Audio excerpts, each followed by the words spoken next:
వెంకటదేశికం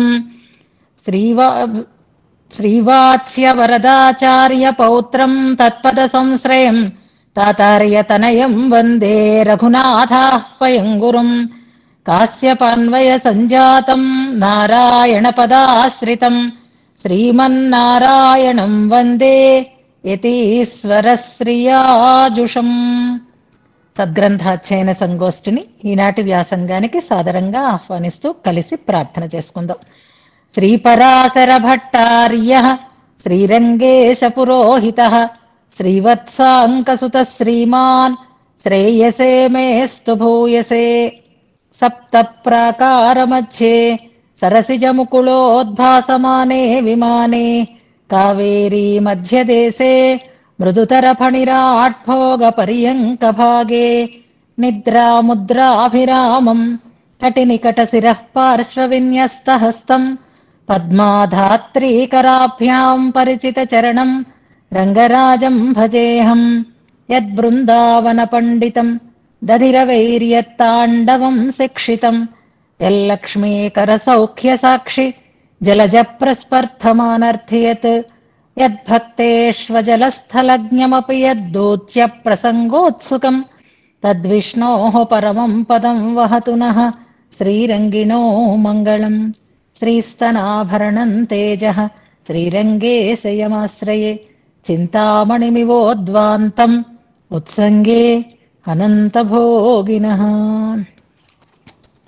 ఈరోజు గోష్ఠికి స్వాగత వచనాలని తెలియచేస్తూ నిన్నటి పాఠ్యాంశాన్ని మననం చేసి మన ముందు ఉంచినటువంటి గోదా సరోజలక్ష్మిని మనసారా అభినందిస్తున్నాను.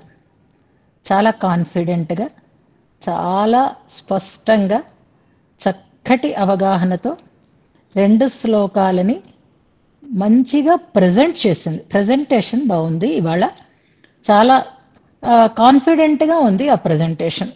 విషయం పూర్తిగా అవగాహనై దాన్ని మళ్ళీ చక్కగా చెప్పగలననేటటువంటి ఒక నిశ్చయంతో ఏ రకమైనటువంటి తడబాటు కానీ కంగారు కానీ లేకుండా విషయాన్ని శ్లోకాలని కూడా అందించినటువంటి సరోజలక్ష్మిని మనసారా అభినందిస్తున్నాను. మొత్తం సమగ్రత ఉంది. మొదటి శ్లోకంలో వ్యాఖ్యానంలో ఉండేటటువంటి మనం స్పృశించని విషయాలను కూడా చక్కగా కూర్చుకొని అందులో నీలతోయద మధ్యస్థ అనే దానికి వివరించినటువంటి తీరులో ఇచ్చినటువంటి ఆకరాలను కూడా కలుపుకుంటూ దాన్ని సమర్పించినటువంటి తీరు అభినందనీయం. మనం చెప్పుకున్నది కొంతైతే తెలుసుకోవలసిన దాన్ని కూడా మరికొంత చేర్చుకుంటూ మళ్ళీ దాని సమయాన్ని మించకుండా చెప్పాలనేటటువంటి ప్రయత్నానికి మనసారా నేను మంగళాశాసనం చేస్తున్నాను. విషయంలో ఎంచడానికి ఏమీ లేదు, శ్లోకానుసంధానంలో కూడా ఎంచడానికి ఏమీ లేదు. కానీ ఎంచడం నా అలవాటు కాబట్టి, అందులో నేను వదిన గారిని కూడా కాబట్టి ఏదో ఒకటి ఎంచాలి, ఎంచకపోతే ఆ సంబంధంలో సమగ్రత ఉండదు అనే ఉద్దేశంతో అలా అయితే ఎంచాలి. కానీ మా ఆచార్యులకు శిష్యురాలు, మా అందరికీ ఆచార్యులు మా నాన్నగారు కనుక ఆచార్యులను ఎంచితే ఆచార్యులలో లోటు ఉన్నట్టుగా భావిస్తుంది కాబట్టి ఎంచకూడదు. కానీ అవి రెండూ కాదు. ఇక్కడ నేను ఒక శిక్షకురాలిని, ఆమె ఒక అధ్యయనం చేస్తున్నటువంటి వ్యక్తి కాబట్టి ఏమైనా చిన్న చిన్న స్ఖాళిత్యాలు ఉంటే సరిదిద్దడం నా బాధ్యత అనే దృష్టితోటి చెప్తున్నాను. పెద్దవి కాదు, చిన్నవి. పెరియ తిరుముషి అని అన్నారు. కొండలు అనేటటువంటి మేఘము అనడానికి కున్నాడు కొడుముగిలిపోల్ అని. పెరియ వేరు, పెరియా వేరు. మనకి ఆకరాలలో పెరియ అని ఉంటుంది, పెరియా అని ఉంటుంది. పెరియా అని దీర్ఘం అంటే పెరియాళ్వార్ తిరుముషి, అది మొదలాయిరంలో ఉంటుంది. పెరియ తిరుముషి అంటే తిరుమంగయాళ్వార్ల గ్రంథం. ఈ తేడా మంచిగా తెలుసుకోవాలి. ఇది పెరియ ఆళ్వార్ల తిరుముషిలోది. ఇంకొకటి ఆయ్ అనో ఏదో అన్నారు.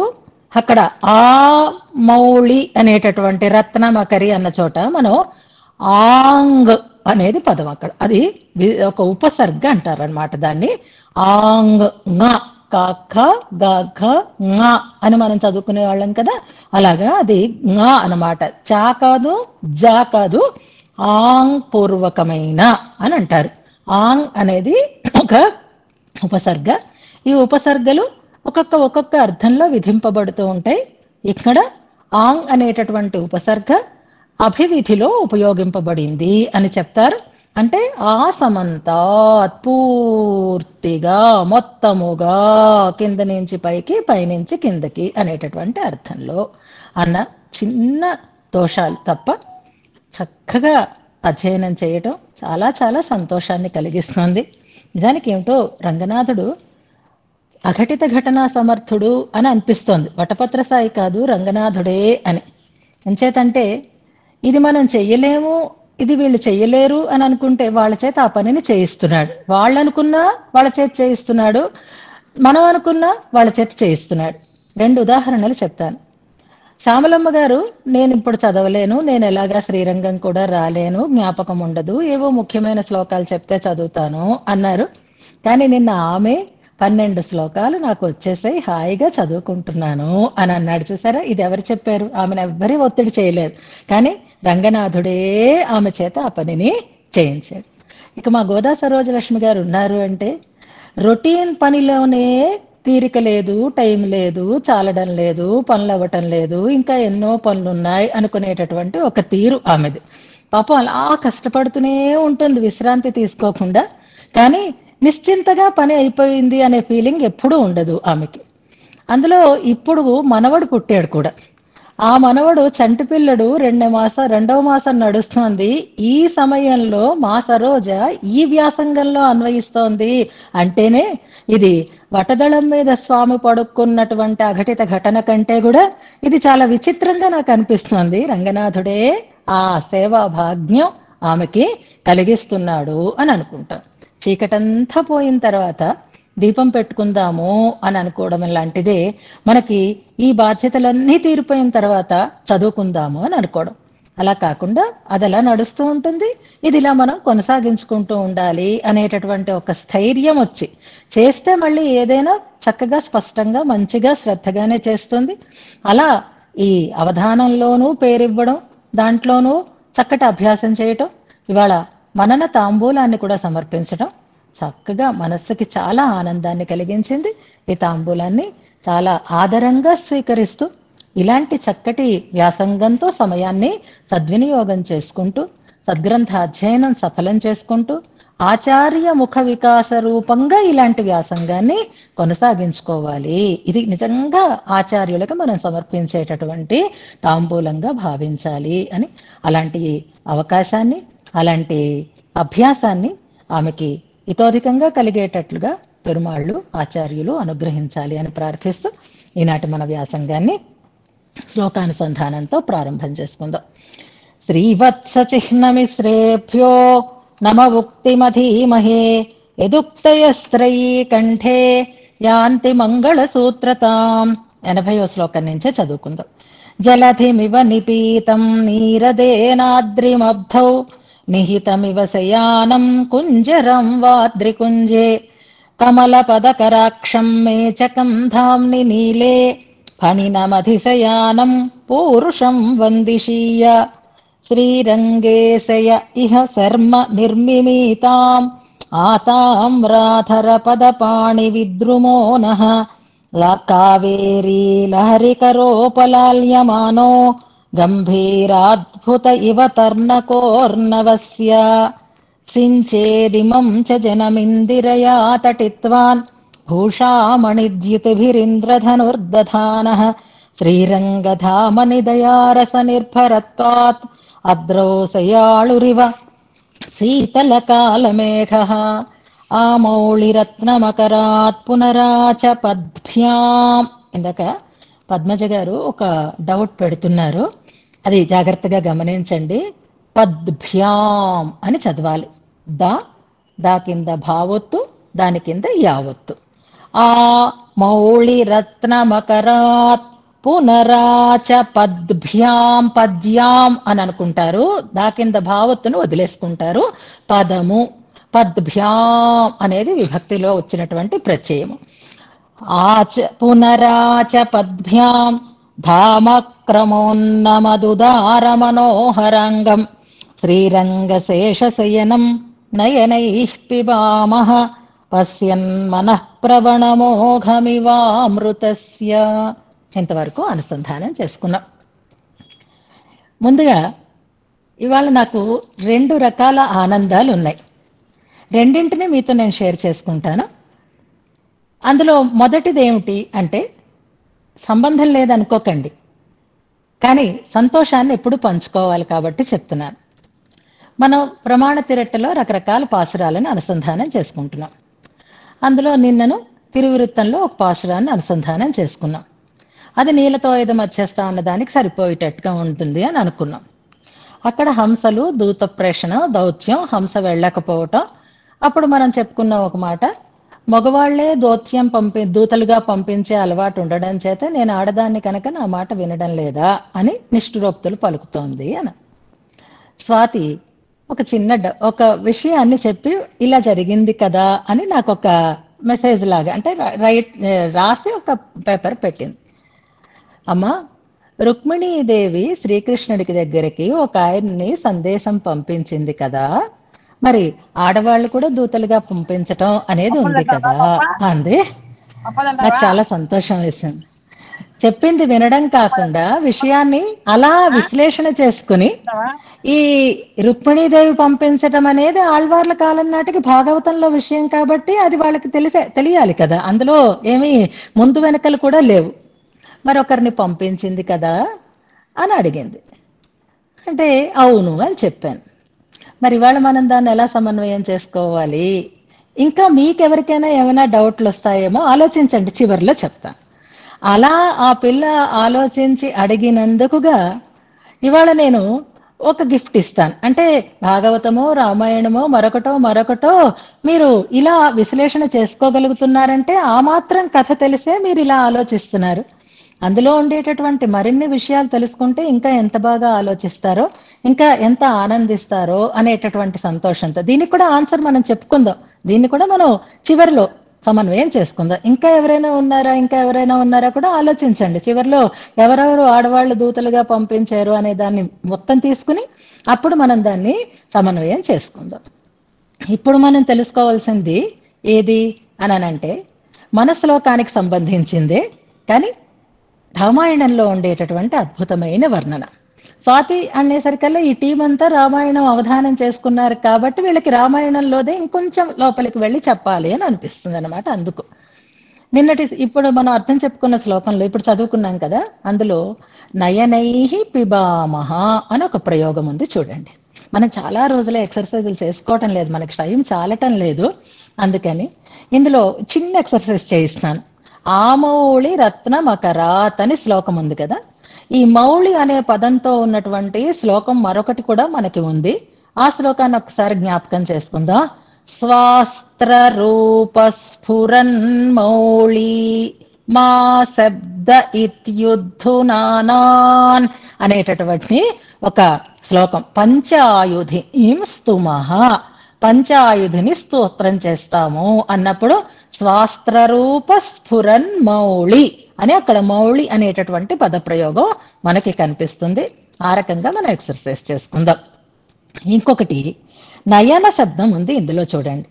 నయన శబ్దంతో ఉండేటటువంటి శ్లోకం కూడా ఇంతకు మనకు ఒక శ్లోకం జ్ఞాపకం చేసుకుందాం. ఇలా కూడా జ్ఞాపకం చేసుకునే వాళ్ళు ఇదివరకు, ఇప్పుడు ఎందుకంటే మీరు ఆల్రెడీ అవధానానికి వచ్చేసారు కాబట్టి ఈ రకమైనటువంటి పద్ధతిని మానేసుకుంటున్నాం. నయన శబ్దం ఉన్నటువంటి శ్లోకం ఏది మనకి అంటే స్ఖలిత నయనం తన్వన్ మన్వీత నహ అనేటటువంటి ఒక శ్లోక పాదం గుర్తు చేసుకుందాం. ఏ శ్లోకమో ఒకసారి గుర్తు పెట్టుకోండి. స్ఖలిత నయనం తన్వన్, ఈ మధ్యనే 2 రోజుల కిందటే మనం చెప్పుకున్నాము. స్ఫార ప్రస్వసిత నిశ్వసితాలతోటి నిద్రకి భంగం కలుగుతోంది. మంజుల మళ్ళీ దాన్ని మననం చేసి ఆ మర్నాడు చెప్పినటువంటి శ్లోకమే. అందులో స్ఖలిత నయనం, నయన శబ్దం అందులో ప్రయోగింపబడింది. చాలు ఇవాళకి ఎక్సర్సైజ్.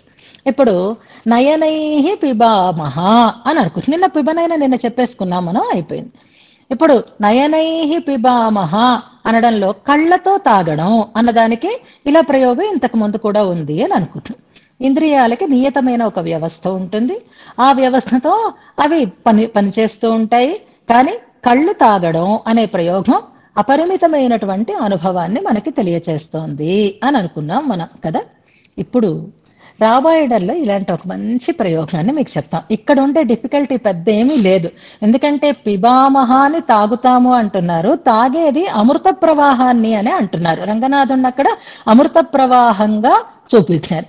కాకపోతే ఆ పరికరం మాత్రం నయనములు అని అంటున్నారు, కళ్ళు అని అంటున్నారు, నోరు అని అనకుండా ఇంతవరకే ఇక్కడ మనకి ఈ విచిత్రత ఉంది. కానీ వాల్మీకి ప్రయోగం ఎంత అద్భుతంగా ఉంటుంది అని అంటే, గాలిని దోసిళ్లతో తాగేస్తాము అంటారు. అందులో చూడండి, కిష్కింధకాండ, నేను చెప్పలేదు మీరు పుస్తకాలు తెచ్చుకుంటారో లేదో అనేసి, కిష్కింధకాండ అద్భుతమైన ప్రకృతి వర్ణన చేస్తారు. వాల్మీకి ఆదికవి కదా, అంతకుముందు కవిత్వం లేదు, లౌకికమైనటువంటి రచనలే ఉండేవి. ఆ కవిత్వాన్ని అందంగా మనకి అందించినటువంటి వైభవం తర్వాతే కవులందరూ ఆయనని అనుసరించారు అంటారు. అందులో 28వ సర్గ తీసుకోండి. సన్నివేశం అది అందులో శ్లోకాలు మనకి ఇంకా ఇవాళ ఇంకా వస్తాయి. ఇది గిఫ్ట్ గా ఇస్తున్నది. దీనికి నయనై పిబామహ అన్నదానికి కూడా సంవాదం ఉంది కాబట్టి ఇస్తున్నాను అనమాట. అది ప్రత్యేకించి స్వాతి ద్వారా గోష్ఠికి. 28వ సర్గలో సుగ్రీవుడు హాయిగా వెళ్ళాడు, ఆయన పని ఆయన చేసుకుంటున్నాడు, సెలబ్రేషన్స్ చేసుకుంటున్నాడు. పాపం ఈ అన్నదమ్ములు ఇద్దరు కూడా ఆ కొండ గుహలో ఉంటున్నారు.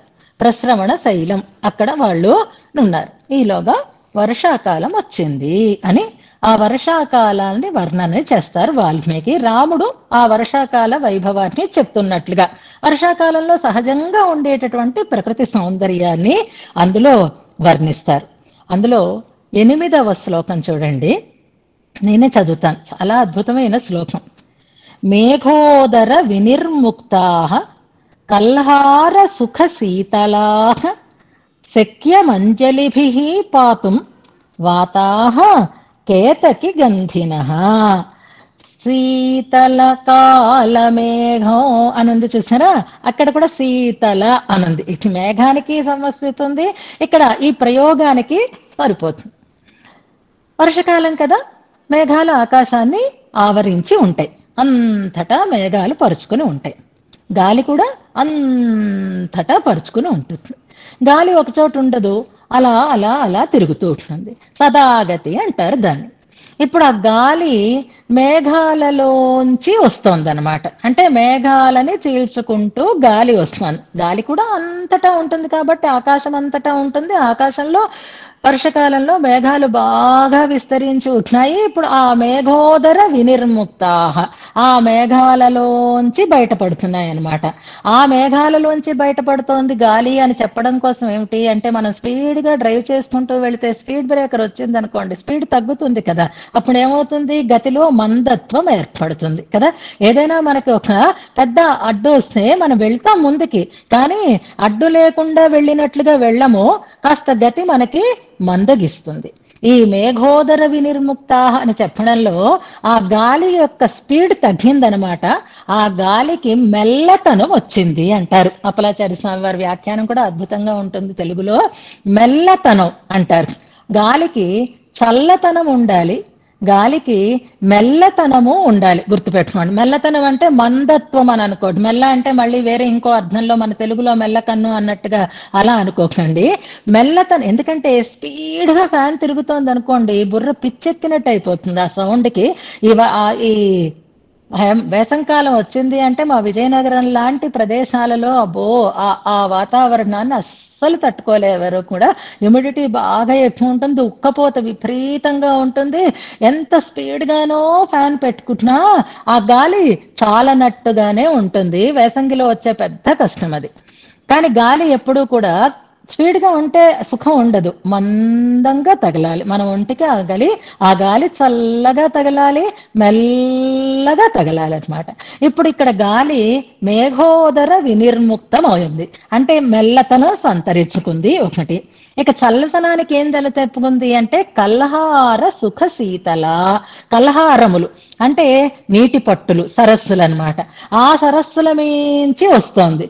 కల్హార సుఖ శీతలం అవుతోంది అంటే ఆ నీటి చల్లతనం ఈ గాలిలో కలుస్తోంది అనమాట. ఆ నీటి పట్టుల నుంచి అది వీస్తూ ఉండడం చేత చల్లతనాన్ని సంతరించుకొని ఉంది ఆ గాలి అని అంటున్నారు. ఇక వర్షకాలంలోనట మొగలి పువ్వులు విచ్చుకొని ఉంటాయిట.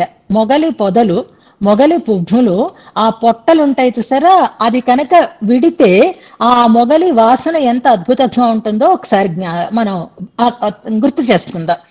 ఆ మొగలి పొట్టలు విచ్చుకొని ఉన్నటువంటి ఆ సన్నివేశంలో ఈ గాలి నీటి పట్టుల నుంచి వస్తూ చల్లతనాన్ని సంపాదించుకొని ఈ కేతకీ గంధాన్ని మోసుకొని వస్తున్నాయి. కేతకి అంటే మొగలి అని అర్థం అన్నమాట. కేతకి గంధం అంటే ఆ మొగలి పొదల మించి రావడం చేత గాలికి ఆ గంధం అంటిందనమాట. అంటే ఇప్పుడు గాలి ఎలా ఉంది? నీటి పట్టు మించి రావడం చేత చల్లగా ఉంది, మేఘంలోంచి చీల్చుకొని రావడం చేత మెల్లతనాన్ని సంతరించుకుంది, ఇప్పుడు మొగలి వాసనని సంతరించుకొని ఉంది, సుగంధ భరితంగా ఉంది. గాలి చల్లగా ఉండాలి, గాలి మెల్లగా ఉండాలి, గాలి సుగంధంగా ఉండాలి. ఇప్పుడు ఇలా గాలి వేస్తోందా, రాముడు ఏమంటున్నాడు ఆ గాలిని అంటే, శక్యం అంజలిభి పాతుం వాతాహ అంటున్నారు. గాలినిట దోసెళ్లలో పట్టుకొని తాగడానికి వీలయ్యేటట్లుగా ఉంది, తాగేయాలి అనిపించేటట్లుగా ఉంది అంటున్నారు. గాలి పట్టుకోవడం ఏమిటి? అది దోసెళ్లతో, అసలు గాలి పట్టుకు దొరికేదా? గాలి కాదు కదా. ఆ గాలిని పోనీ మనం పట్టి బంధించి ఉంచుతాము అంటే ఏదో ఇలాగా ఫ్యాన్లు అలాంటి వాటి ద్వారా మనం అనుకూలంగా చేసుకుంటామేమో. కానీ ఇక్కడ శక్యం అంజలిభి పాతం, వాల్మీకి ప్రయోగంలో ఉండే అద్భుతం చూడండి. అంజలిలతోటి దోసిళ్లతోటి గాలిని తాగేయొచ్చు అన్నట్లుగా అనిపిస్తుంది. వాతాహ కేతకి గంధిన అంటున్నారు. అంటే అంత హాయిగా ఉందన్నమాట. అంత ఎలా ఉంది అంటే, రాముడు విరహంతో ఉన్నాడు, సీతాదేవికి దూరమై ఉంటున్నాడు కదా, ఆయనకి చల్లతనాన్ని కలిగించేటట్లుగా ఉంది ఆ గాలి. బాగా వేడెక్కిపోతే స్నానం చేసొస్తా అని ఆ నీటికి తాపత్రయపడుతున్నట్లుగా ఈ చల్లతనం కోసం రామచంద్రుడు ఆరాట పడుతున్నాడు. ఈ గాలి తాగేద్దాము అన్నట్లుగా ఉంది. శక్యం అంటున్నాడు. ఇంకా శక్యమా అని కాదు, శక్యం అంజలిభి పాతుం వాతాహ, గాలులు తాగుట, దోసిళ్లతో తాగుట అనేటటువంటి వాల్మీకి ప్రయోగం గుర్తుపెట్టుకోండి. నయనైహి పిబామహ అన్న చోట వీరందరికీ ఆదర్శమూర్తి ఎవరు, మార్గదర్శి ఎవరు అంటే వాల్మీకి మహానుభావుడు. ఇంత అందంగా ప్రకృతి వర్ణిస్తారు. రామాయణం అంటే భక్తి కోసం చదవక్కర్లేదు.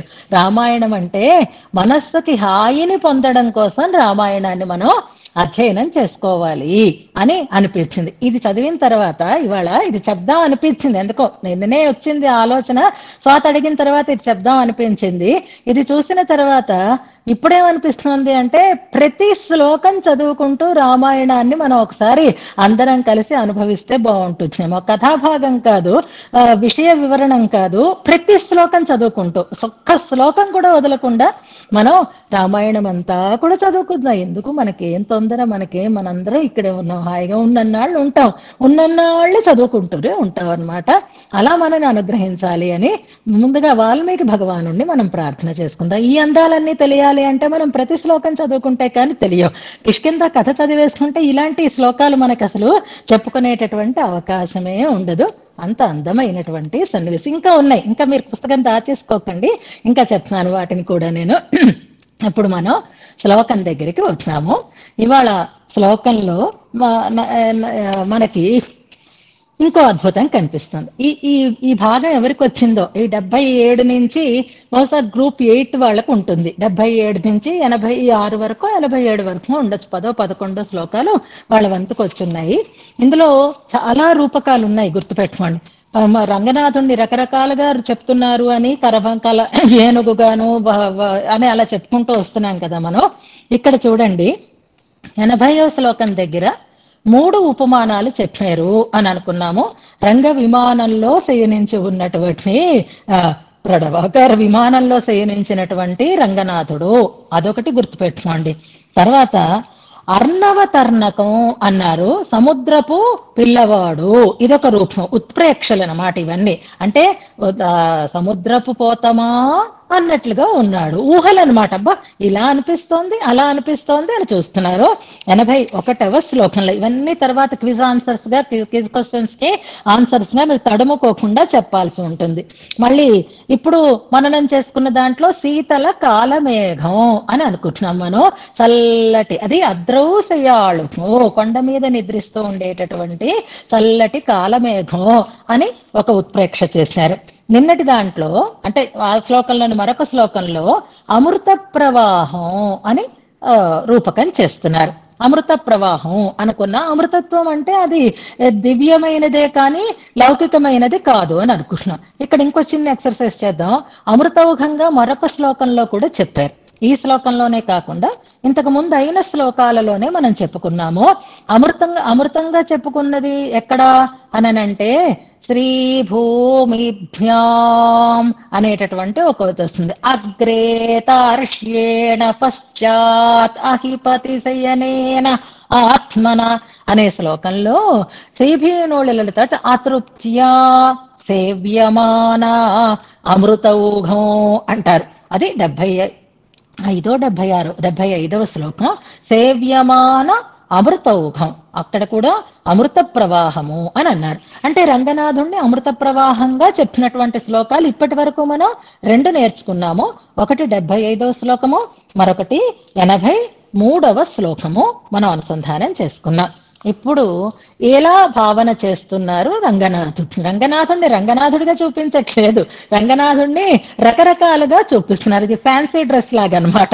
రంగనాథుడు ఒక్కొక్కసారి ఒక్కొక్క డ్రెస్ వేసుకుని ఒక్కొక్క రూపంతో మనకి కనిపించేటట్లుగా చేస్తున్నారు. మనవాడేనా, మన పిల్లడేనా ఈ రూపం, ఈ డ్రెస్ వేసుకున్నాడు అని ఫ్యాన్సీ డ్రెస్ కాంపిటీషన్ లాగా రంగనాథుడు భట్టరు వారి కళ్ళకి ఒక్కొక్క శ్లోకంలో ఒక్కొక్కలా అనిపిస్తున్నాడు. అందుకని అలాగా అన్నాడు, ఇలా అన్నట్టున్నాడని ఉత్ప్రేక్షలు చేస్తున్నారు. ముందు మనం శ్లోకానుసంధానం చేసుకుందాం.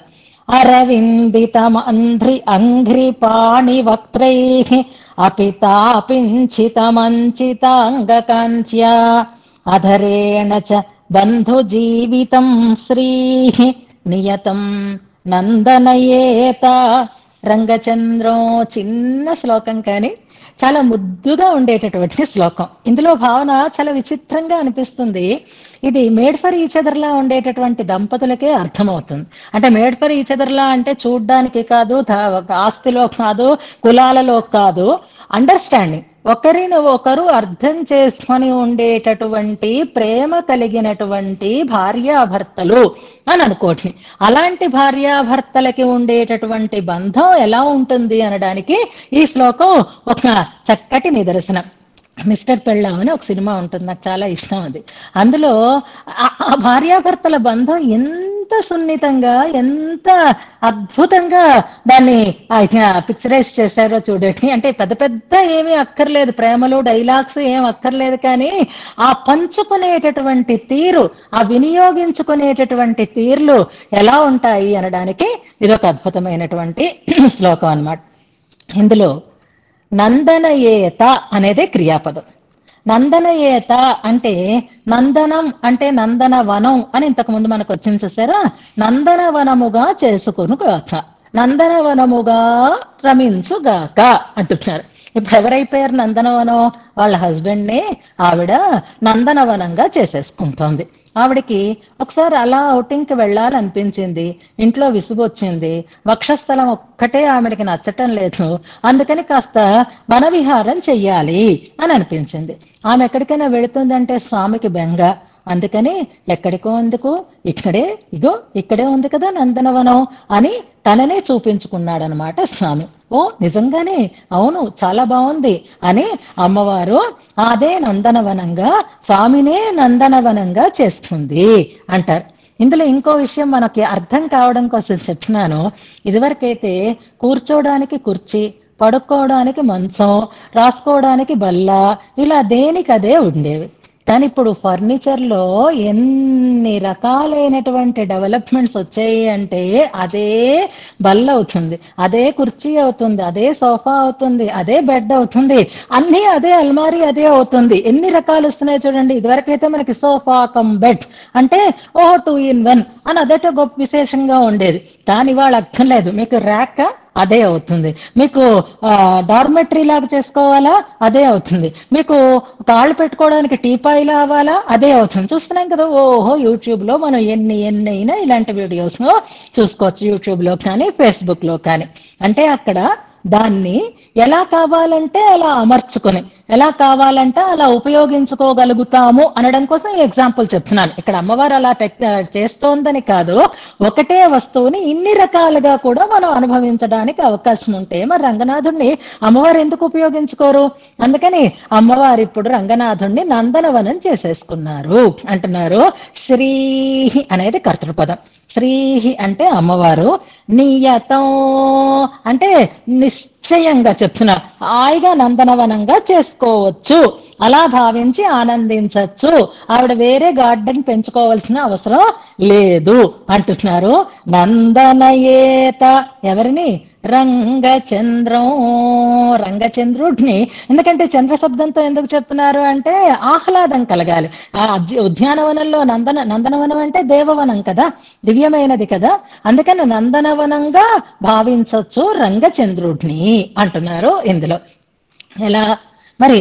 అందులో చెట్లు ఉండాలి, అందులో పువ్వులు ఉండాలి, ముఖ్యంగా పువ్వులు ఉండాలి. వన విహారం చేసేటప్పుడైతే చెట్ల నిండా ఎండిపోయిన చెట్లు కాదు, చక్కటి మంచి రకరకాలైనటువంటి ఫ్లవర్స్. ఒకప్పుడైతే ఇక్కడ కర్ణాటకలోనే ఇక్కడ గార్డెన్స్ బాగా ఫేమస్, బృందావన్ గార్డెన్స్ అని ఓ సినిమాల్లో అన్ని అవే షూటింగ్లన్నీ అక్కడే జరిగేవి అంటున్నారు. ఇవాళ అదే అక్కర్లేదు, రకరకాలుగా ఉన్నాయి చూసారా.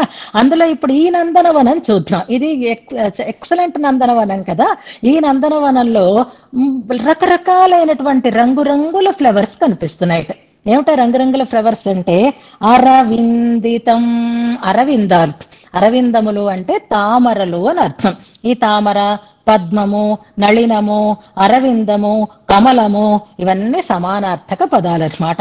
అరవిందితం, ఆ నందనవనంలో శ్రీ రంగచంద్రుడు అనేటటువంటి నందనవనంలో అరవిందాలుగా ఏం కనిపిస్తున్నాయిట అనంటే, అంటే ఆ గార్డెన్స్ లో నీటి పట్లు కూడా ఉంటాయి కదా.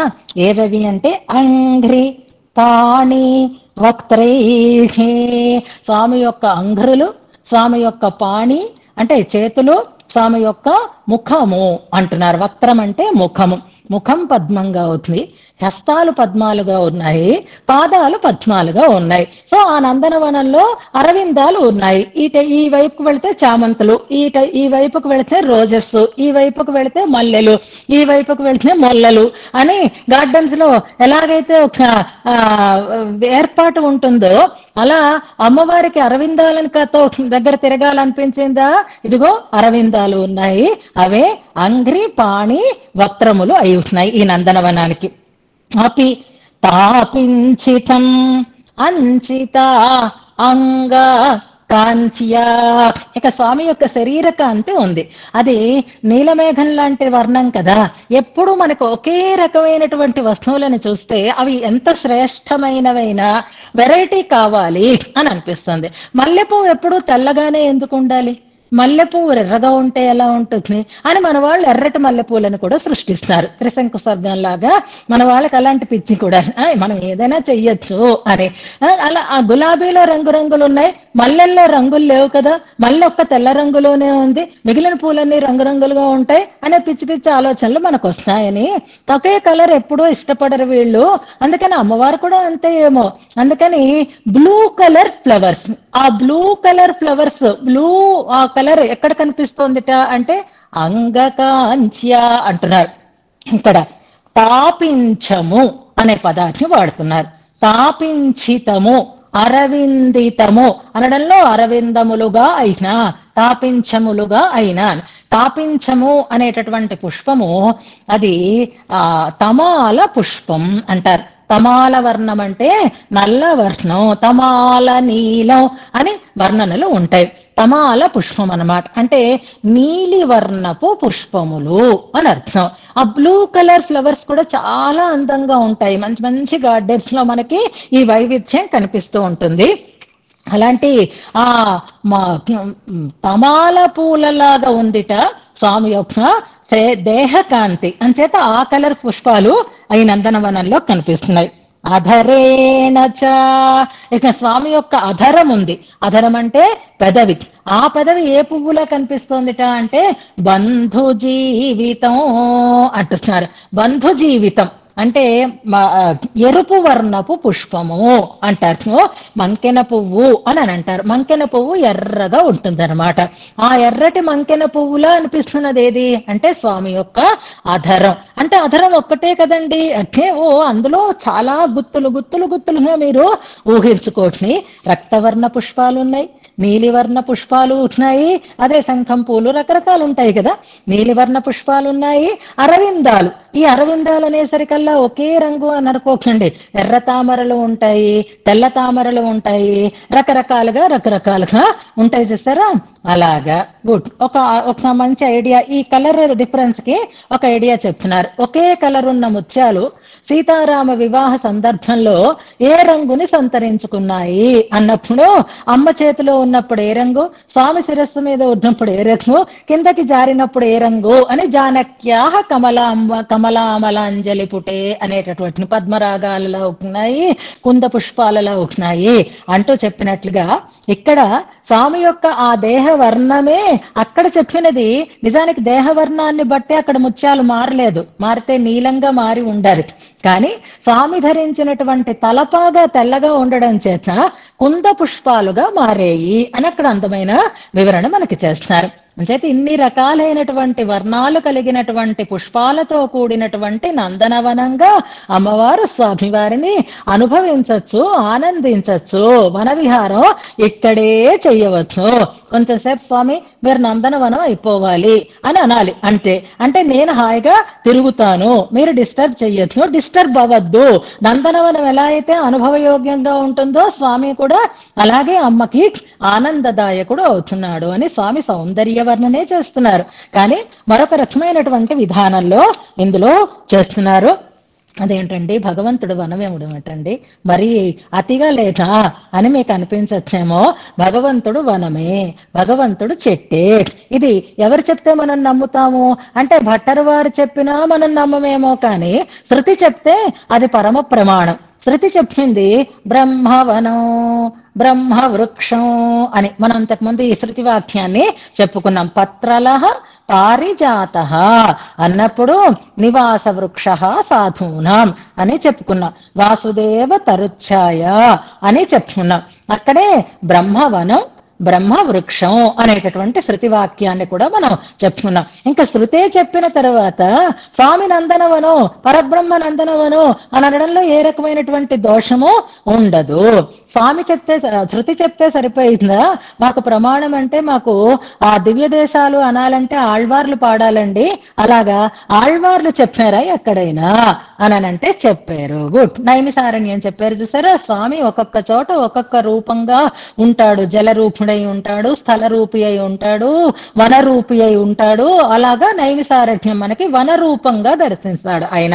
అక్కడ విగ్రహ రూపుడు కాదు, ఆ వనములే పరమాత్మ స్వరూపంగా మనం భావించాలి అని అంటారు. అది మనకు ఒక కంటికి కనిపించేటటువంటి ఒక ప్రమాణం. అలాగే శృతి ప్రమాణం సంస్కృత శృతి బ్రహ్మవనం అనేది. అలా కాకుండా ఆళ్వార్ల యొక్క అనుభవం కూడా మనకి చెప్తున్నారు. తిరువాసిరియంలో ఒక పాశురాన్ని ఇందులో ఇస్తున్నారు. మనం ఇవాళ ప్రమాణ తీరట్టు చెప్పుకోలేదు, కానీ ఇప్పుడు చెప్తున్నాను. సులభమైనవే ఉన్నాయి పాశురాలు.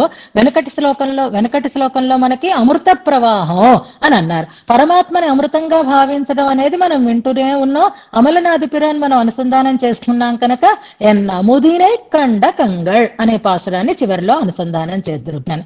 అలాగే ఆళ్వార్లు కూడా ఆరావముదే అనే ప్రయోగం. ఆరావముదే పాశురం మీకు వచ్చినదే, అది ఇప్పుడు అవసరం లేదు, మళ్ళీ ఇంకా చదువుతూనే ఉంటాం. కానీ అది కాకుండా అముదమెంగో అని ఒక మరొక పాసనం ఇస్తున్నారు. నిన్నటి శ్లోక వ్యాఖ్యానంలో ఉంటుంది చూడండి. అందులో పొగజునల్లో రువనెంగో అనే దశకం. అందులో అముదమెంగో అని ఏ పాసురంలో వచ్చో నాకు తెలియదు, మీరు వెతికి పెట్టుకోండి, చివరిలో అనుసంధానం చేద్దరు. కానీ అలాగే బ్రహ్మవనం అనడానికి కూడా తిరువాయిముడిలో ఒక పాసునాన్ని మనకి ఇక్కడ చెప్తున్నారు. తిరువాసిరియంలోది ఇక్కడ ఇచ్చారు, అది చదివినా పర్వాలేదు, సిద్ధంగా ఉండి. లేదా అంటే ఇంకా నమ్మాళ్ళ వార్లదే మనకు ఒక పాసునం ఉంది, అది మాలొక్కు వయ్యమళందమణాళర్కో అని ఒక దశకం ఉంటుంది. అందులో కర్పగ కావన నర్పలత్తోళర్కో అని ఒక ప్రయోగం ఉంటుంది. స్వామికి అనేకములైన భుజాలు ఉన్నాయి. ఆ భుజాలు ఎలా ఉన్నాయి అంటే కల్ప శాఖలలాగా ఉన్నాయి, కల్పవృక్షపు శాఖలలాగా ఉన్నాయి. ఆయన భుజాలు ఎలా ఉన్నాయిట అంటే కల్పవృక్షపు తోపులలా ఉన్నాయి. అంటే తోపులంటే వనాలన్నమాట. అలాంటి వనాల లాంటి భుజములు కలిగిన అని నమ్మాళ్ళవార్ల ప్రయోగం ఉంటుంది. ఇవి మనం చివరిలో అనుసంధానం చేసుకోవచ్చు. అంచేత నందనయేత నియతం, నందనయేత తప్పకుండా అమ్మ రంగనాథుడిని రంగచంద్రుణ్ణి ఆ రకంగా అనుభవించగలదు, ఆ రకంగా ఆయనని భావించి ఆనందించగలదు అని స్వామిని ఇందులో నందనవనంగా భావిస్తున్నారు. అయితే కల్పవృక్షంతో పోల్చిన, నందనవనంతో పోల్చిన, అమృత ప్రవాహంతో పోల్చిన, ఏది పోల్చినా ఇది విశిష్టం, అవన్నీ కామన్ అని అనుకోవాలి. ఇప్పుడు నందనవనానికి, రంగచంద్రుడు అనే నందనవనానికి ఉండేటటువంటి డిఫరెన్స్ ఏమిటి? ఈ రంగచంద్రుడు అనే నందనవనమా ప్రత్యేకమైనది, దేవతానందనవనమా ప్రత్యేకమైనది అనంటే, దేవతానందనవనానికి లేని ఒక గొప్పతనం ఈ రంగచంద్రుడనే నందనవనానికి ఉంది. ఏదది అంటే అమ్మవారు ఇక్కడ విహరించటం అనేది. అక్కడికైతే అమ్మవారు విహరించరు, ఇక్కడికైతే అమ్మవారు విహరిస్తారు. ఇప్పుడు కొన్ని మాల్స్ ఉంటాయి, కొన్ని షాప్స్ ఉంటాయి, కొన్ని స్టాల్స్ ఉంటాయి. వీటికి మనము వెళ్తాము, సెలబ్రిటీస్ వెళ్తారు. ఆ సెలబ్రిటీస్ వెళ్ళారు అని అన్నాను అనుకోండి, దీపికా పదుకుని ఇక్కడే షాపింగ్ చేస్తుందండి అని మా బెంగళూరులో ఓ షాప్కి వెళ్తారు. పెళ్ళిళ్ళు ఏమైనా వస్తే దీపికా పదుకునో లేకపోతే సౌందర్యో వీళ్ళందరూ, ఐశ్వర్యరాయో వీళ్ళందరూ ఇక్కడేనండి షాపింగ్ చేస్తున్నారు అని ఒక షాప్ ఉంది. బహుశా ఇతరాజు గారికి తెలియచ్చు, నాకైతే అంత ఇంట్రెస్ట్ లేదు కాబట్టి. అంచేత అలా చెప్పారు అనుకోండి, మిగిలినవి మంచి మంచి కలెక్షన్స్ ఉండవచ్చు, కానీ దీపికా పదుకొని వచ్చింది అంటే చాలు, అక్కడ ఎలా ఉన్నా పిచ్చిగా ఉన్నా ఆవిడ తిరిగి మనం భావిస్తాం కదా. అలాంటిది ఈ అందగత్తే ఇంత ప్రాధాన్యాన్ని సంతరించుకుంటే మరి ఎంత నందనవనమైనా అక్కడ లక్ష్మీ విహారం ఉండదు. దేవతానందనవనం అయితే, ఇదిగో రంగచంద్రుడు అనేటటువంటి నందనవనంలో అయితే సెలబ్రిటీ అయినటువంటి అమ్మవారు చక్కగా విహరిస్తారు. కాబట్టి ఆ నందనవనం కంటే ఈ నందనవనం శ్రేష్టమైనది అని చెప్తున్నారు. ఇంకో తమాషా పదప్రయోగంలో రంగచంద్ర అంటున్నారు చూసారా, చంద్రుడు ఉన్న చోట తామరలు ముకుళించుకొని ఉంటాయి, కానీ చంద్రుడు ఉన్న చోట తామరలు వికసించి ఉన్నాయి. ఇక్కడ స్వామి శ్రీహస్తాలు కానీ, స్వామి తిరుముఖ మండలం కానీ, స్వామి యొక్క శ్రీపాదములు కానీ అరవిందితం అంటున్నారు. చంద్రుడు ఉన్న చోట అరవిందాలు ఎలా ఉంటాయండి, వికాసాన్ని పొందుతాయా? కానీ ఇది ఇక్కడ ప్రత్యేకత, స్పెషల్ అండి ఇది అని మనం చెప్పినట్లుగా రంగ చంద్ర చంద్రం అని ఆయనను నందనవనంగా చెప్పడము ఒక విశిష్టత, లక్ష్మీ విహార యోగ్యంగా ఉండడం అనేది ఒక ప్రత్యేకత, చంద్రుడున్న చోట అరవిందాలు వికసించి ఉండడం అనేటటువంటిది మరొక ప్రత్యేకత అని చెప్తూ ఈ శ్లోకంలో నందనవనంగా ఉత్ప్రేక్షిస్తున్నారు భట్టరు వారు రంగనాథుణ్ణి. శ్లోకాన్ని మనం అనుసంధానం చేసుకుందాం. అరవిందితమంఘ్రిపాణివక్త్రైః అపితాపించితమంచితాంగకాంత్యా అధరేణ చ బంధుజీవితం దత్శ్రీః నియతం నందనయేత రంగచంద్రం. ఇక్కడ అధరేణ చ బంధు జీవితం, ఆ పువ్వుల పేర్లలో కూడా ఒక అర్థాన్ని మనకు వ్యాఖ్యాతలు అందిస్తారు. బంధు జీవితం అంటే ఆ పువ్వు మంకెన పువ్వు అని మామూలుగా మనం దానికి పదార్థాన్ని చెప్పుకున్నాం.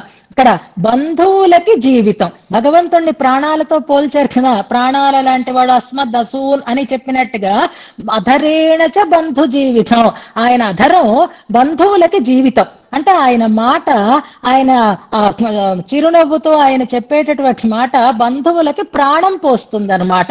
అందుకని అధరేణచ బంధు జీవితం అనడంలో తాత్పర్యార్థాన్ని చెప్తున్నారు, వాచకమైనటువంటి అర్థాన్ని కూడా మనకి చెప్తారు. అలాంటి అందమైన రంగనాథుడనేటటువంటి నందనవనాన్ని మనం సేవిద్దాం. మామూలుగా పడుకున్నాడు పాపం అని అనుకోకండి, చేతులు సాగ తీసుకుని పడుకున్నాడు అని అనుకోకండి, అదొక నందనవన విహారం. కాకపోతే మీరు కూడా అక్కడికి, మీకు నో ఎంట్రీ, మీకు కాదు మనకి నో ఎంట్రీ, ఏదో నాకు పెద్ద ఉన్నట్టుగా మనకి నో ఎంట్రీ. ఎందుకంటే అక్కడ ఎంట్రీ టికెట్ పెట్టినా ఎంత ఇచ్చినా లోపలికి రానివ్వరు. అక్కడ తిరిగాడేవారు కేవలం అమ్మవార్లే, అందులో ప్రత్యేకించి లక్ష్మీ అమ్మవారే అని. అందుకనే శ్రీ నందనయేత అంటున్నారు. అమ్మవారే ఈయనని నందనవనంగా చేసుకోవాలి. అవునా కదా? ఇప్పుడు అన్యోన్య దాంపత్యం కలిగినటువంటి దంపతులు ఆలోచించుకోండి, ఎవరిని ఎవరు ఎలా ఉపయోగించుకుంటారు అని. కాసేపు తలగడగా ఉండండి, కాసేపు టేబుల్ గా ఉండండి, కాసేపు రాసుకోవాలి అనేటటువంటి ఒక అన్యోన్యత కలిగినటువంటి వారిలో ఈ తేడాలు ఉండవు. అంత ప్రాణానికి ప్రాణంగా ఒకరికొకరు ఉపయోగపడేటటువంటి ఒక అద్భుతమైన ప్రణయం కూడా ఇందులో మనకి కనపరుస్తున్నారు. అందులో శ్రీ లక్ష్మీ అమ్మవారి యొక్క డామినేషన్. అమ్మవారికి ఆనందం కలిగితే చాలు, నా జన్మ ధన్యం అనుకుంటాడనమాట. అంతేకాదు నేను ఇది ఉపయోగించుకోకపోతే ఇంకెవరు ఉపయోగించుకుంటారు అని ఆయననే రకరకాలుగా భావించి అనుభవిస్తూ ఉంటుంది అమ్మవారు అనేటటువంటి అంశం కూడా ఇందులో ఇమడ్చి చెప్పారు. నెక్స్ట్ శ్లోకం. అన్యోన్య రంజక రుచోః అనుపమాన శోభాః దివ్యస్రగంబర పరిష్కరణాంగరాగాః సంస్పర్శతః పులకితా ఇవ చిన్మయత్వాత్ రంగేందు కాంతిమధికాం ఉపబృంహయంతి. ఒకదాన్ని మించిన అనుభవం ఒకటి. నందనవనం చేసేసారా అంటే స్వామి యొక్క అవయవాలే చూపిస్తున్నారు, అధరాన్ని చూపిస్తున్నారు, అవయవాలను చూపిస్తున్నారు. అయ్యో అవయవాలు మాత్రమే ఉన్నాయా? ఆ అవయవాలను అలంకరించినటువంటి ఆభరణాలు కూడా ఉన్నాయి కదా అని ఇప్పుడు అవయవాలని ఆభరణాలని కలిపి మనకి ఇందులో అనుభవింప చేస్తున్నారు. అంటే ఇప్పుడు రంగనాథుడు పూర్తిగా రెడీగా ఉన్నాడనమాట. దివ్య వస్త్ర ఆభరణ భూషితుడై ఉన్నటువంటి ఆ రంగనాథుణ్ణి పరబ్రహ్మని మనకి చూపిస్తున్నారు ఈ శ్లోకంలో. మరొకసారి శ్లోకం చదువుతున్నాను. అన్యోన్య రంజక రుచోః అనుపమాన శోభాః దివ్య స్రక్ అంబర పరిష్కరణ అంగరాగాః సంస్పర్శతః పులకితా ఇవ చిన్మయత్వాత్ రంగేందు కాంతిమధికాం ఉపబృంహయంతి. మనకి పెరుమాళని సేవించేటప్పుడు అక్కడ ప్రతిదీ కూడా చేతనమే సుమండి, అచేతనమైనది ఏది ఉంటుంది. ఇప్పుడు ఆ సీసీ కెమెరాస్ లాగా వాళ్ళందరూ మనం చూస్తూనే ఉంటారు. వాళ్ళందరూ అంటే ఎవరనుకుంటున్నారు? మనం అచేతనంగా భావించేటటువంటి వస్త్రాలు, మాల్యాలు, ఆభరణాలు కూడా సచేతనములే, వాటికి చైతన్యం ఉంది. అవి కూడా ఆనందాన్ని అనుభవిస్తాయి, అవి కూడా చేతనులు చేసే పనులని చేస్తాయి.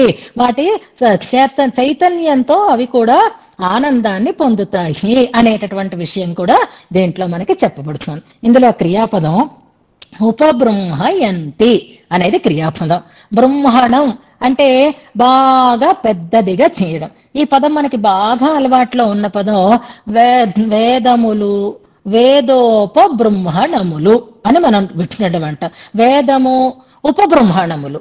ఉపబృంహణములు అంటే ఏమిటి అంటే ఇతిహాస, పురాణ, ఆగమ ఇవన్నీ ఉపబృంహణములు. వేదంలో చెప్పినటువంటి అర్థాన్నే ఇంకా ఇంకా ఇంకా విప్పి మనకి చెప్తున్నాయి. కొత్తవి చెప్పవు కానీ దీన్ని బాగా జూమ్ చేసి చెప్పినామన్నమాట. ఇప్పుడు ఉపబృంహణం అంటే జూమ్ చెయ్యడం అని మన భాషలో అనుకుందాం. అది మళ్ళీ మీరు అన్ని పెద్దల దగ్గర చెప్పకండి, మనకు అర్థం అవడం కోసం నేను చెప్తున్నాను. దాన్ని బాగా విప్పి చూపించటం, పెద్దదిగా చేసి స్పష్టపరచుట అని అనుకోవచ్చు అనమాట. ఉపబృంహయంతి దాన్ని బాగా స్ఫుటంగా కనపరుస్తున్నాయి, బ్రహ్మని బ్రహ్మగా చేస్తున్నాయి. అంటే ఆయనే బ్రహ్మ, ఆయనే మొత్తం అన్ని పెద్దగా చేసేవాడు ఆయనే. కానీ ఆయన కాంతినే ఇవి ఉపబృంహయంతి. ఏవి అనే దాని కర్తృపదాన్ని మనం తర్వాత తెలుసుకుందాము. దేన్ని ఉపబృంహయంతి, దేన్ని పెద్దగా చేస్తున్నాయి అంటే రంగేందు కాంతి. రంగ ఇందు కాంతి, ఇక్కడ కూడా ఇందుడు అంటే చంద్రుడు అనే అర్థం.